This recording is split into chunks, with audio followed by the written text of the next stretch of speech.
right, well, welcome tonight as we finish up the book of Daniel. We've gone all through 1 through 11 chapters, and now tonight we're going to do the 12th chapter on the prophecies of the end times, where these visions or the vision that he's had way back in chapter 2 and 3 are coming together again to kind of just finish describing what we are to expect. And Daniel, as he was receiving this vision, he didn't know what was going on. No. He didn't understand the full tale of this, but does understand at least that it would be happening far in the future. Yep. As a matter of fact, he was professing things that would be happening, specific things, 600 plus years into the future. Yeah. So we're ready to start with Daniel chapter 12. You'll follow along with us. Okay. Chapter 12, verse 1. At that time, Michael, the great prince who protects your people, will arise.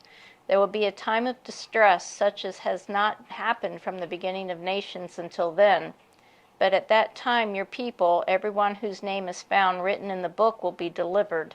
Multitudes who sleep in the dust of the earth will awake, some to everlasting life, others to shame and everlasting contempt. Here we're definitely talking about resurrection, which is something that, you don't see very often in the Old Testament, talking about resurrection. Right, because we're talking, this is way before. I mean, this is, yeah, even Jesus was, Yeah, and this is our first introduction to, life after accepting Jesus and following. So this is kind of gives us a preview.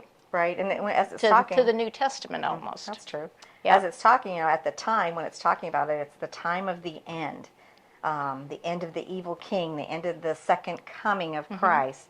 And when it talks about a time of trouble, such as never was since there was a nation, it refers to the period of tribulation just prior to the coming of Christ. So we're talking about way in the future. Yeah. And those who shall be delivered are those whose names are written in the book of life, God's record of those who have been justified by faith. Yeah, so that's what they're talking about in that, when the name found written in the book will be delivered. Yeah.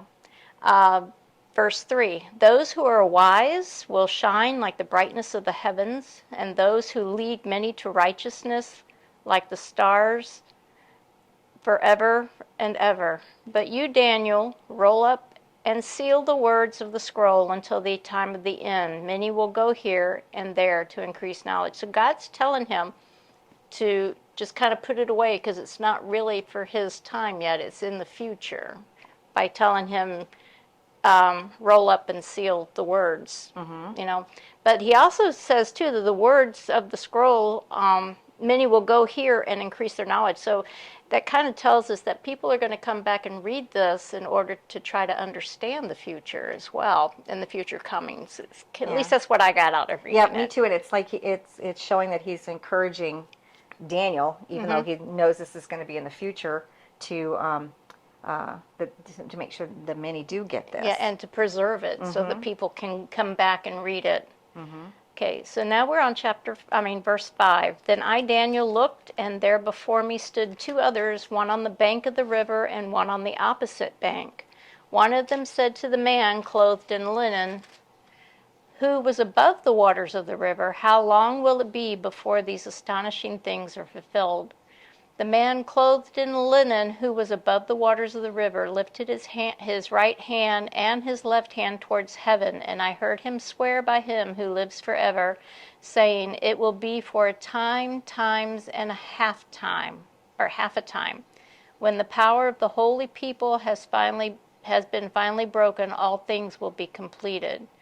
And this man that he's talking about that was clothed in linen could be the pre-incarnate Christ that he's talking about. And when it talks about how long, it's referring to the duration of the trials that would be going on. Daniel wasn't asking when the events would actually begin, but the duration of them. How long it would be. So when he says a time, times, and half of a time, most people assume that means 3.5 years in the way that it's said. Which is kind of like the time during the tribulation. We'll have, it'll be 7 years. The first 3.5 will be great, and then the last 3.5, not so much. Right. So you better hope, and you better start looking to where your future lies. Is it going to be with God? So your name's in the book and you'll arise, to a greater time. Or if it's not, then when you arise, it's not going to be such good. You'll be in the, a lot of, oh, I know what I want to say, but I can't say it. You'll have a lot of torment Right, for those years. for those years. Before eventual full torment if you don't. Yeah, but in that 3.5 years, it's not going to be easy for anybody, though.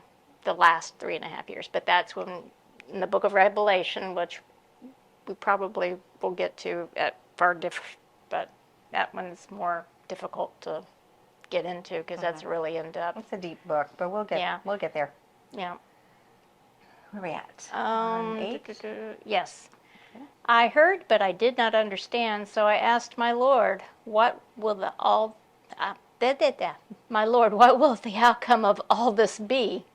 He replied, go your way, Daniel, because the words are rolled and sealed until the time of the end. Many will be purified, made spotless, and refined.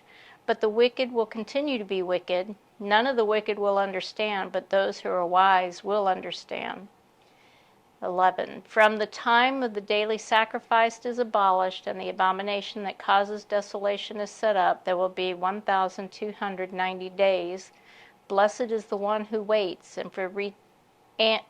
waits for and reaches the end of the 1,335 days. As for you, go your way till the end. You will rest, and then at the end of days you will rise to receive your allotted inheritance.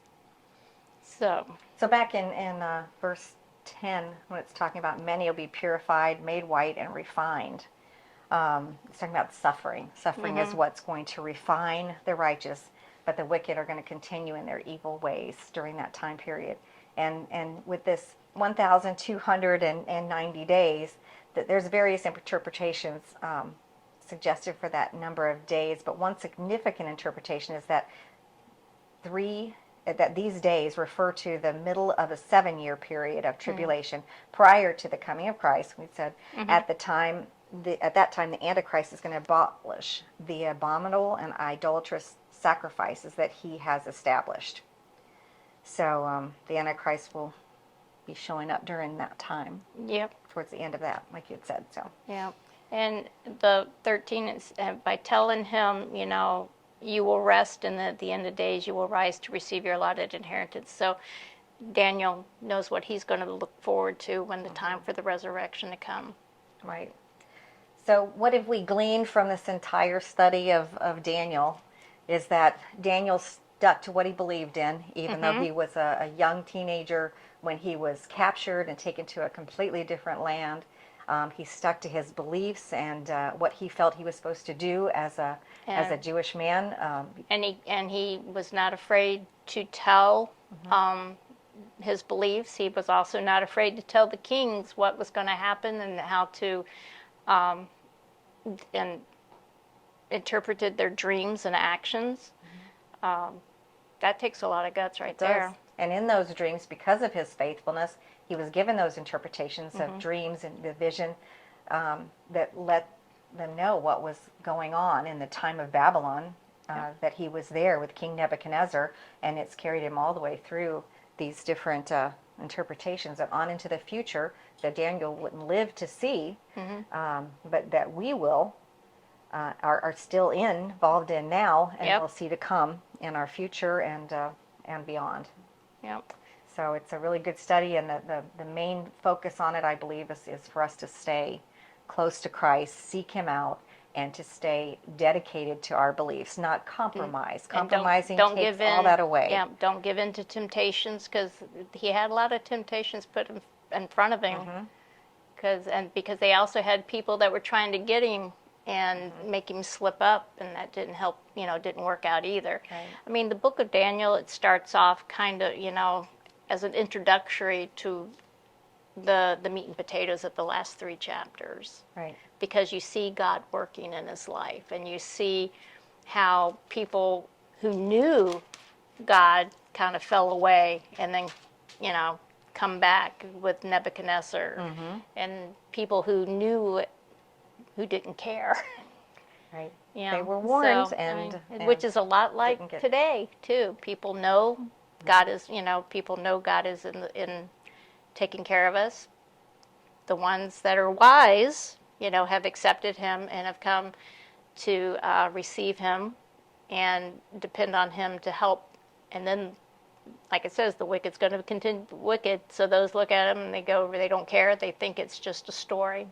I wonder sometimes how the So. people that were there, the Babylonians that actually saw these things happen, that saw Daniel in the lion's den, Yeah, or that saw him Meshach, come out, Shadrach, and Abednego. come out of the fiery furnace, see in that fiery furnace and see that there were 4 in there when he'd only thrown in 3, and for them to say, it was our God who had saved us. Yeah. That's just the fact that anybody wouldn't have fallen on their face and knees then, and Most just definitely. I mean, lived I their think, life that I way. think if I would have seen that, I think that would have definitely changed my idea on things. Sure. But it's too bad that we don't see the witnesses, what happened to the witnesses at that time. So we don't know if they went on to tell or if they became skeptical or what. So, but for us, we just have to believe in our heart. And there's too much in the world through documents and stuff that doesn't say it didn't happen. So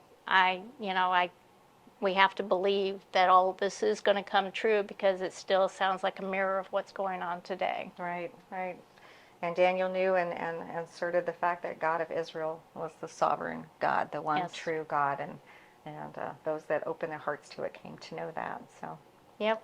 we're so glad that you were able to join us, hopefully through all these 12 chapters, and we've really enjoyed the study, this book of prophecy, and please join us later. There'll be another study coming up on apologetics, on defending our faith, and helping us with ways to share our faith with other people, and we look forward to sharing that with you. Thank you for joining us.